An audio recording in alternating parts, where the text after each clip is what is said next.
At bizval, we are passionate about empowering entrepreneurs the world over. In the bizval podcast, we showcase stories of real entrepreneurs and advisors, sharing lessons and inspiration from their journeys to make your journey just that little bit easier. Welcome everyone. Some of you may have read our recent case study, From Actuary to Pharmacy Owner. Well, today we're delighted to welcome the man himself, or should I say the legend himself, Johan Minnaar. Johan, it's an absolute pleasure to have you today, and we really look forward to kind of putting a bit of color to the story which we've shared previously, and thanks for joining us in the studio today. No, thank you. Fantastic. Well, look, I know it's your first time in front of camera.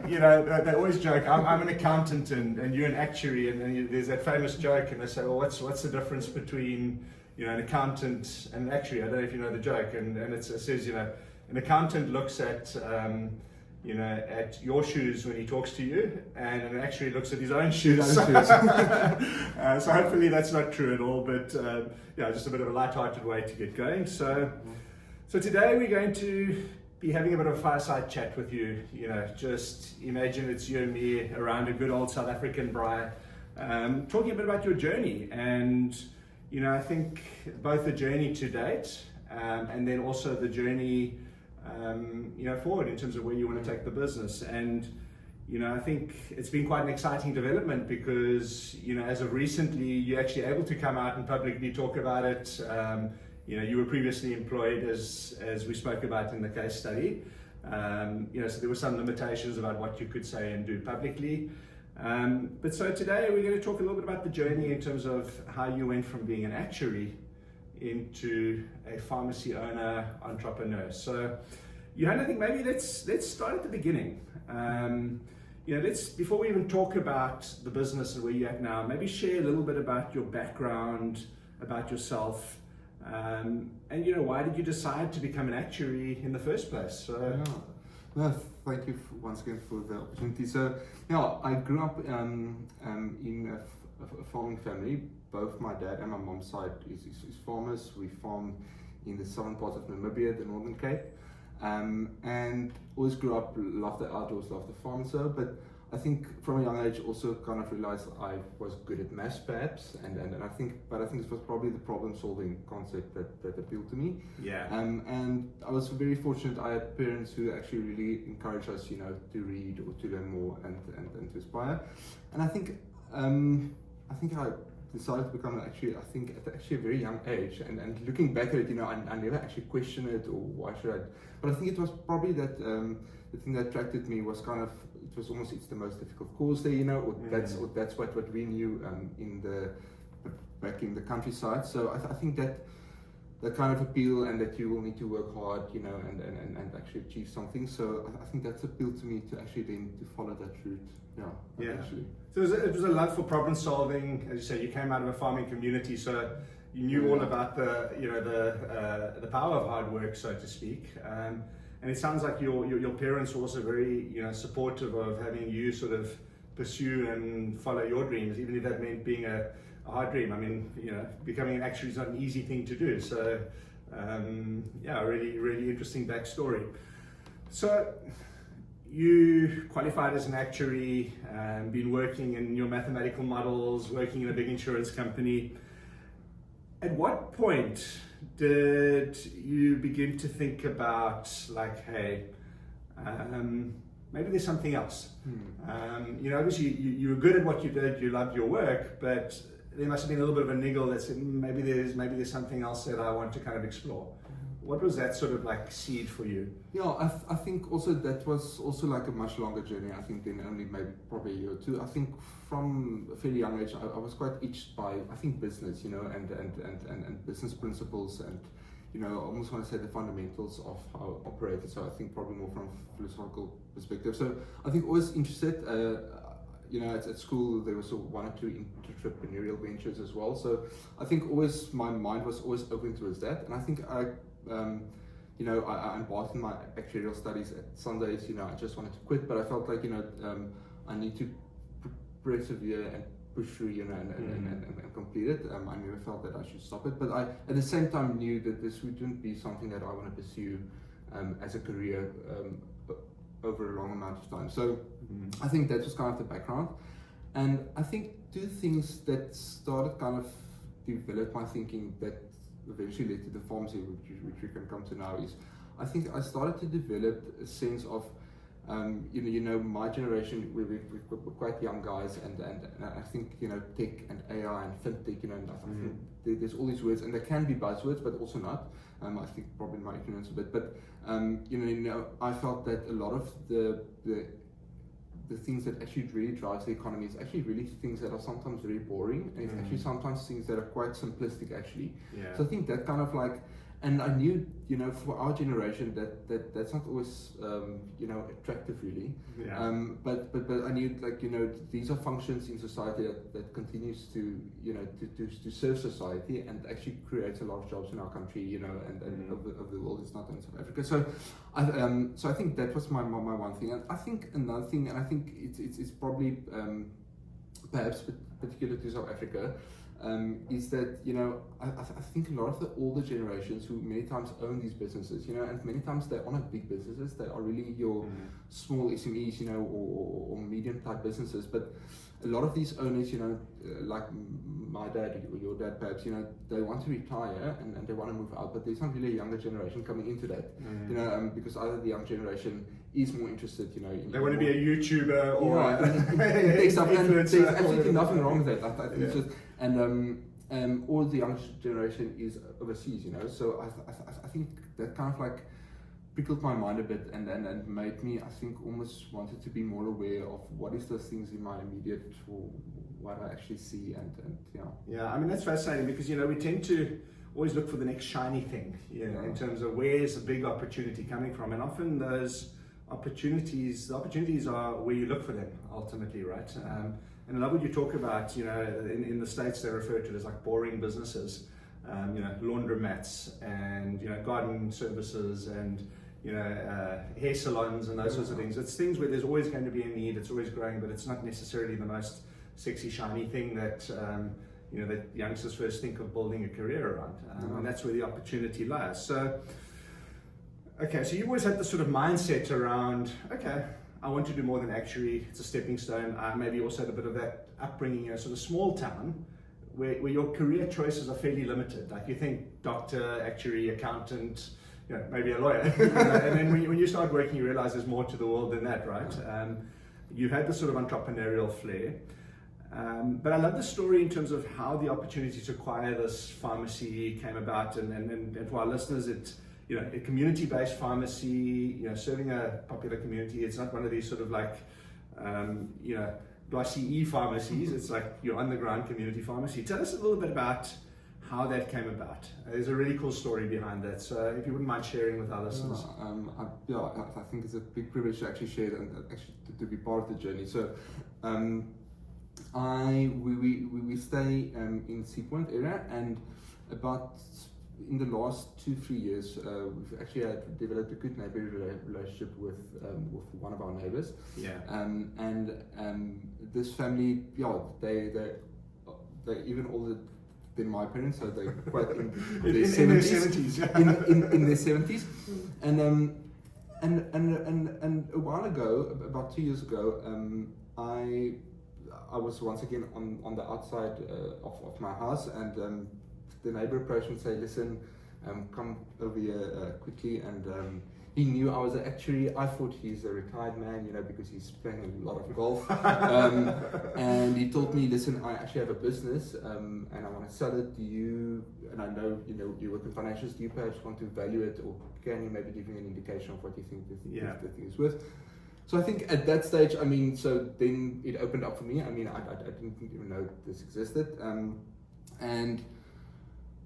So then we started talking, and I asked him some of the financials, and like how do you operate, and operating hours, and like what makes your business unique, and I started asking these actually questions, and as I got more info, and we talked, I think probably over a period of a month or two, I was quite actually like interested, and I think like I liked the economics, I feel like I understood kind of a lot of the business leaders, and I think a lot of these things, it's never complete. Like the big things are usually like 3 or 4 things, that you need to get right and operate. And I, as I talked and he shared a bit about his story, and so I realized, like there can probably be opportunity in the business, to take it further and also to improve or things like that. So that trickled me, and I think as a husband, I approached my wife as well and told her, listen, what do you think? And at first she thought I was crazy. She's motioning at you. she thought I was crazy, and perhaps thinking, it will go, because I think she's become so used, because every now and then there's something that I try to do or think about. So I think our journey started there. Yeah.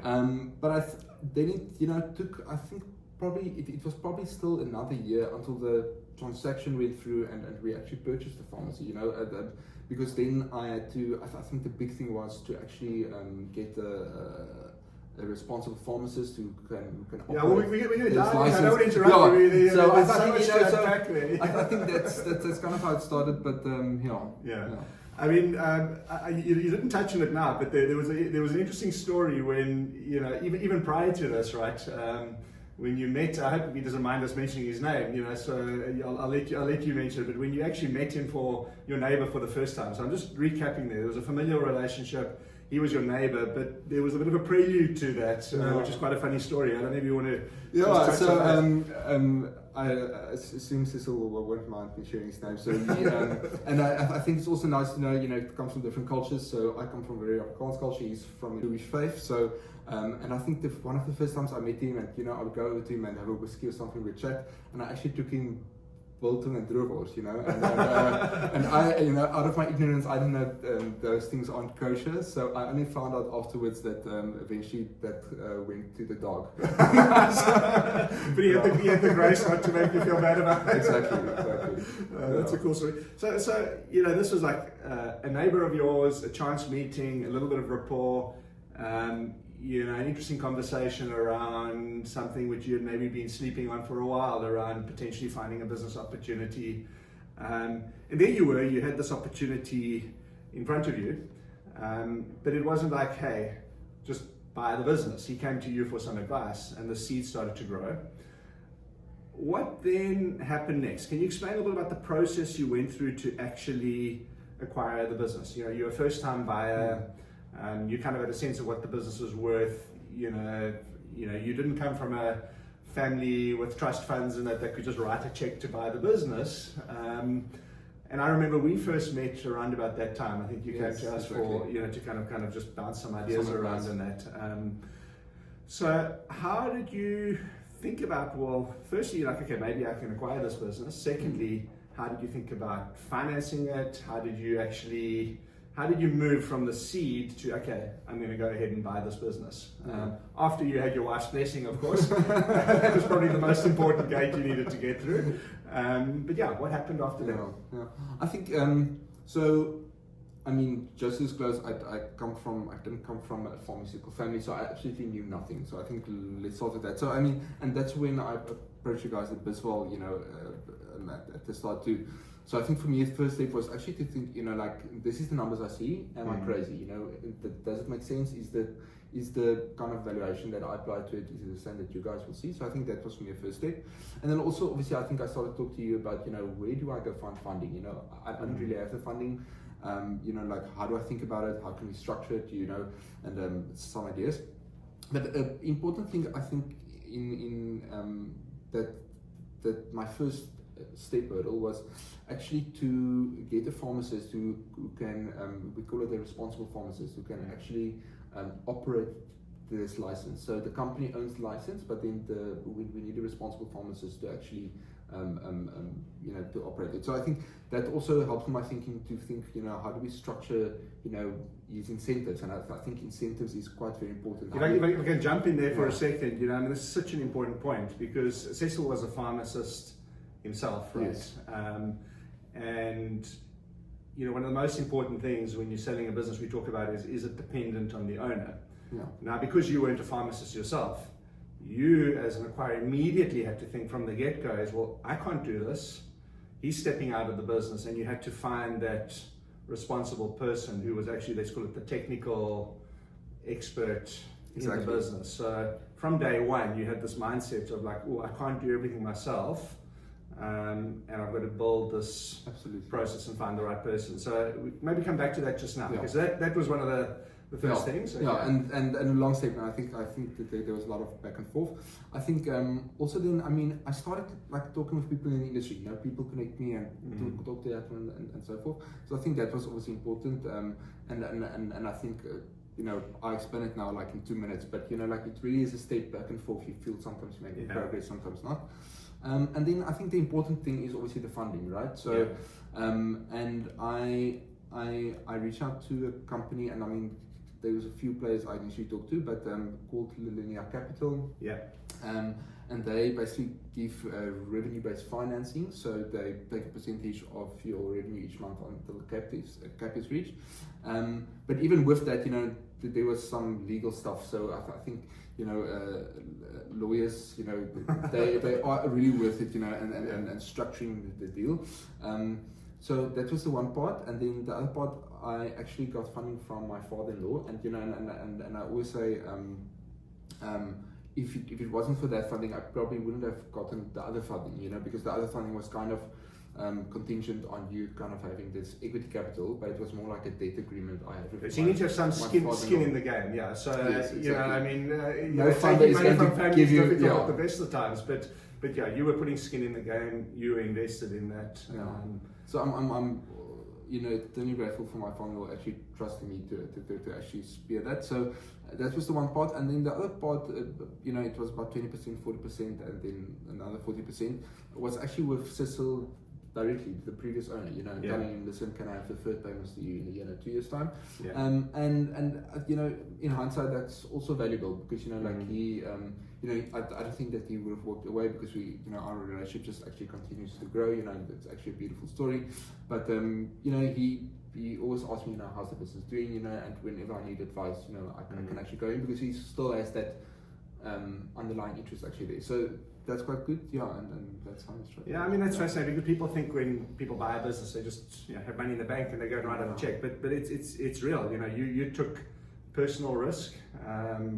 You know, yes, through your father-in-law, you had funding from an alternate funding provider, and then obviously Cecil, you know, provided what I guess like a form of a seller's note, if you want to call it that. So it was a combination. You had to pull all this stuff together. And each party had something to gain and something to lose in that whole process. But you had skin in the game. You were kind of all in. Yes, you were still working at this stage, but it was like you're going in, this is real now. When checks get written, things start to get real. But you also touched on a really important point, and I maybe want to move into that a little bit. You know, you said you still got a very good relationship with Cecil. And I don't think this deal would have happened if there wasn't trust. We always say you do business with people that you like and you trust. And when you're buying somebody's business, he's been in the business, what, 40, 45 years? 40 years. Yeah, so it's his life legacy in that. And obviously he wanted to pass it on to somebody who would nurture that, right? But that point around trust and people and relationships, can you maybe just talk a little bit about, you've spoken a bit about Cecil, you know, so maybe there's a bit you want to share on that. You know, who were the other important people in this process? Your wife, your father-in-law, any other mentors? Maybe just touch on the sort of 2 or 3 most important people going through this process. Yeah, I think for this particular, you know, transaction, I think, you know, people in your life that you rely on for advice and so on. And I think also the different people give you different type of advice. You know, if I maybe want money advice, I'll go to somebody different than maybe marriage advice. So I think at start, you know, obviously Cecil, a good relationship. My wife, you know, I think, and then my father-in-law, because my father-in-law was also a businessman, so I really actually sat a lot with him and talked with him through things.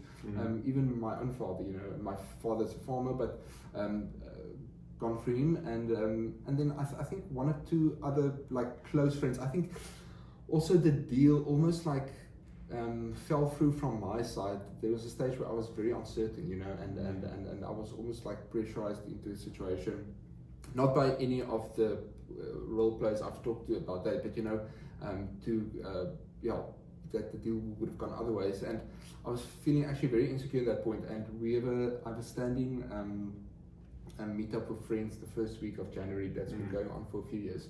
And that year in January, we sat and, and I talked to them through the pharmacy and telling them, but this is this thing. And they just, they could just actually talk truth into that and say listen, that is not true.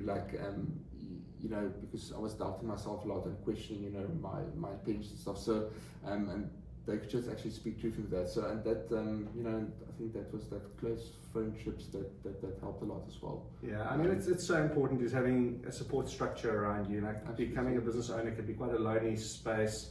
But you also touched on something really important there, and that is ultimately it came down to you pulling the trigger, so to speak, right? You had to get to that point of confidence in your own ability.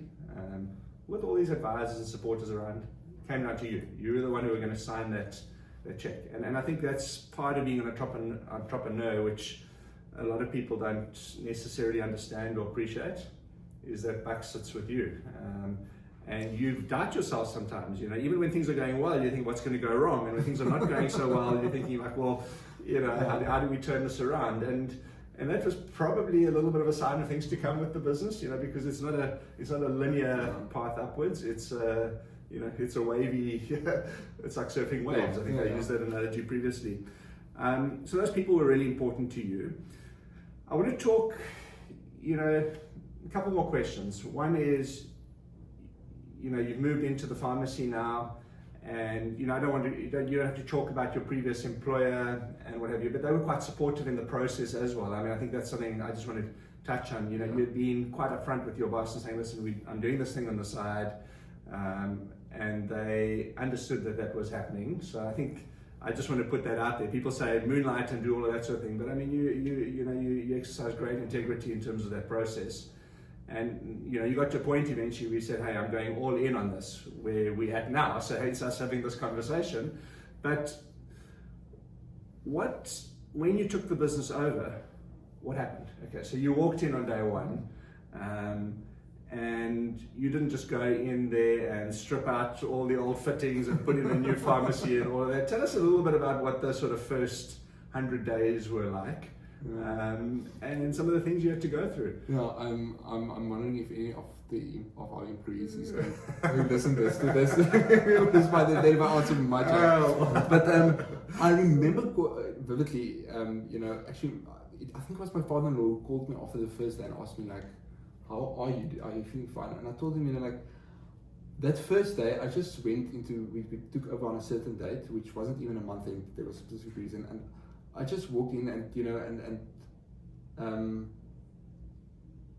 just it was almost a bit of a fake it till you make it situation. I didn't want the staff to know that I know absolutely nothing what's going on. And then also I'm obviously the new boss, or manager or whatever you want to call it. So all of them want to come talk to me and come almost show to me, what they are doing and I think that's part of an important human need, and managing the people.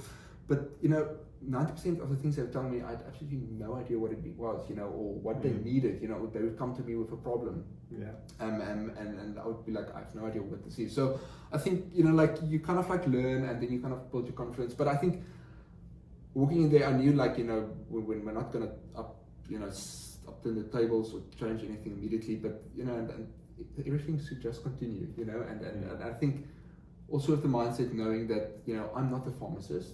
And I'm more there to support the staff. So the staff know what they do. Some of the staff have been working there for 35 years. How can I best support them? And they are actually the ones doing the work. And knowing how everything operates. And so coming in, how can I support you? So I think we came in with that mindset, which helps a lot because otherwise, if you can think of everything that go wrong, I will never sleep. Yeah, it was a successful business. It'd been around for 40 years. There were processes, there were systems. Some of those obviously you could improve and enhance and what have you. But I think the point you're making is you didn't come in there with a wrecking ball and just kind of break everything down and build up again. You listened, you engaged the team, you engaged the staff, you observed from what I gather. Maybe, Johan, if you can just talk about some of the changes that you have managed to implement in the business and that have resulted in the business kind of improving, whether it's profitability or whatever. Maybe talk about sort of 2 or 3 of the key changes that you've made in the last, what's it been now? Almost a year, So I think we came in and realized, I think one of the first levers that I knew coming into the business that because it's been operating for 42 years, and the previous owner was quite upfront with me about it. The investment in, I almost want to say, let's say the 21st century in terms of tech, it's nice stock management systems and integrated tools, and although those things, I think people in retail will know more about it, that wasn't really existent. So I knew that would be a project that we will that we can embark on, that can actually improve, like how we see our stock, and how can we see stock movement, and how can we better, buy deals and so forth. Because, essentially the pharmaceutical business is like a retail business. It's a retail business, yeah. So there's a lot of, interaction between you and the wholesalers and the product houses, and a lot of deals, and how can you optimize for that. So, but I think on that, so we knew that we had to implement that, and we came to a process kind of now where that is concluded. But within the first few months, I think the first thing we also did was, and that is where my actuarial background and my in for data came in, to just analyze the data and see what is it that we actually buy, and we actually buy from a lot of wholesalers, we buy from a lot of product houses, but how can we optimize it where we can then actually get more rebates back, and so you're finally using what you studied at university. Yes. I'm joking. Always useful. So and through that we could actually improve our rebates a lot in that year, and I think also we considered our bank cost, so our bank costs actually came down a lot because we use alternatives to just the normal card machine, or changing the way we pick up the cash, the cash handling fees and stuff like that. So looking at, and I think by that I just looked at the income statement and be like, what is my income? What is my expense lines? And is there a way to improve this expense line? Yes or no?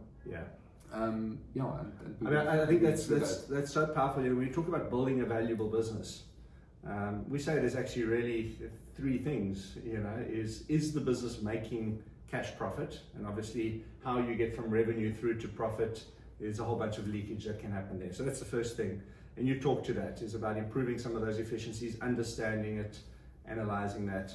You spoke about this already, Johan, and this is around, is the business dependent on me? Okay, you obviously have a team and all of that, but it was important that you placed a registered pharmacist in the business who could actually be the sort of technical expert in that business. And then I guess the third thing is can the business grow? Okay, and can it sustain and build that? And for that, you obviously need customers and staff and all of that. Maybe you can just talk a little bit about how you made sure that your team and your customers were on board as you took over the business as the new owner. Often what happens is a new owner comes in and then all the customers follow the old owner. That didn't happen here, but maybe just share a little bit about what you did to make sure that you sort of kept that community feel with staff and with customers going. So I try to be quite frank and open in my day-to-day, and luckily the previous owner also had that same, I also want to say, aura about him and with his staff. Like, he was always quite frank and open with him. He was like, we serve a customer. If they come in here and we're not friendly with them, or they in the end pay, and they pay the rent, and there's money for salaries and so. So at first I also actually sat down with the staff and said, listen, like, this is what it is. Like, we serve a customer, and I think that is important in retail. I mean, I don't come from a retail background, but it just makes sense to me. We are a community pharmacy, and people also come to your pharmacy rather than to the big corporates, because they actually can build a relationship with the people, and that's it. Some of the staff been working there for me here. So I think that was kind of my engagement with staff, saying, like, listen, we actually serve the people. I also came in with the mindset, and I talked about incentives, and the pharmacy and the pharmacist, but actually all staff, I do have a bonus scheme there, with the staff, and I could have actually already paid them their first bonuses, and it's based on how the company performs, and that's just like plain how it is for me. So, we serve customers, and I feel like as long as we can serve the customers and actually be attentive and we could talk about that as well. I think you can write 10 books about it, but Yeah. then profit and everything will flow, and Yeah, it's understanding what your customer's pain point and problem is, and Yes. being there Yeah. in that community and serving them. And then, I mean, I realized, like, I can't do what my staff do. I can't be there full time. And they're the technical experts as well. So how can I support them? And I think the business in the end is about processes and people and profit. Yeah. So, but the people component is very important. So, and a big part of my time actually goes in how can I make their lives better. Yeah.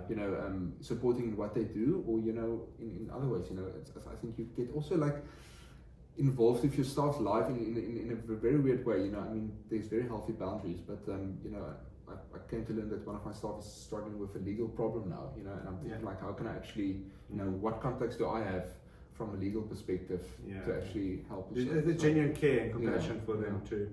Johan, I want to kind of bring it to a close. There's two questions I want to ask you.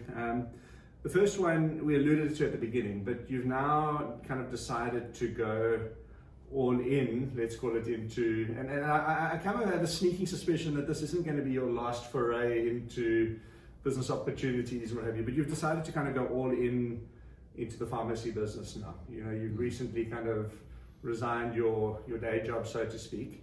Can you just briefly talk about what this has actually meant for you personally, getting to the point of actually making that decision, and kind of some of the thought process you have to go through there? Because it started off as this is an investment on the side, and now this is becoming your sort of full-time gig. Maybe just share a few thoughts around that. I mean, the decision didn't come easy, and I think you described well, it was kind of the investment on the side, but I think as time developed, I realized like I wouldn't, and I think at outset, I think when we purchased acquired the pharmacy, I realized like by this, I actually also say no to a corporate career, and with time I will, not necessarily the pharmacy, but other opportunities. So, and I think as time developed with the pharmacy, I realized, like there is actually space where I can actually play a more active role, and it doesn't mean necessarily actively being in the business the whole time, but there is actually scope for me to actually contribute more to add to the growth of the company. And so, and I think I realized like I sit with an opportunity, I'm not going to want to go 2-3 years down the line and feel like I didn't, I couldn't actually allocate myself and resources to this pharmacy to actually make it better and more sustainable, and grow. I feel like I'm just realistic about this, like I kind of like had two balls in my head, and if I need to concentrate on one of them, it's like having two wives, I wouldn't know what it's like. I need to nurture the one, I decided to step in that, but obviously, and it's about that focus, right? And it's not an easy decision, and fortunately you've been able to make improvements in the business. It's at a point now where I guess you've got the confidence to say, well, I can get by on what the pharmacy is producing, not having to rely on a second income and all of those sorts of things. So it's all these things that kind of blend together. I'm going to give you an opportunity just to kind of leave one, maybe 2 words of advice or lessons, or however you want to frame it, for other aspiring entrepreneurs. Okay, and I use the word quite broadly. Maybe somebody's sitting in a corporate job today thinking, hey, I want to try to do what Johan did, or somebody's kind of thinking, hey, I want to go start a business. What advice would you give, particularly to let's call it young adults or young people wanting to embark on a, let's call it an entrepreneurial type of journey? I think the one thing I think is grit. If you can use that word, and hard work. I think don't be scared to work hard. I think don't be scared to get your hand dirty in things. Try and test things, and but at the same time be patient. I think sometimes we're quite hard on ourselves. Be patient, trust in the journey. But if you have that itch, continue, work hard, and I think the grit. And I think maybe for the South African audience, I think the important thing that also happened in my life, like me and my wife had to make a decision that we are actually staying in this country and actually building, and I hear many of our peers, sometimes, they're like, there's opportunity in that, but what if things go wrong? So, and I think we can't build with that mindset. I think it's important to have a mindset of, we are the next generation of builders, you know, and to build and take this country forward and create jobs, you know, and I think, but you need to actually consciously make a decision to, you know, I'm building, you know. I love that, you know, being an entrepreneur is not about extracting, it's about building. It's about putting in wherever you are in the world, right? It's about seeking out those opportunities and building something so that other people can benefit from that, you know. Johan, it's been an absolute pleasure having you here today.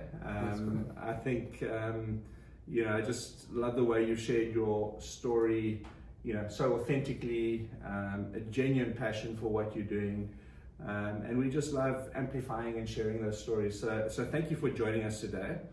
I hope that to our listeners that you enjoyed this podcast. You know, I think Johan, his story, we've just kind of touched on the surface of his story. And I know he's the kind of guy that if you reached out after this podcast and say, hey, Johan, can we connect? He would do that, you know. So Johan, thank you for joining us. To our listeners, I hope you enjoyed today's podcast. And, you know, if today is just an inspiration for one of you to go out and be bold and build something of value, then it's mission accomplished. So thank you, and thanks, Johan. Thanks, Graham. Thanks, guys.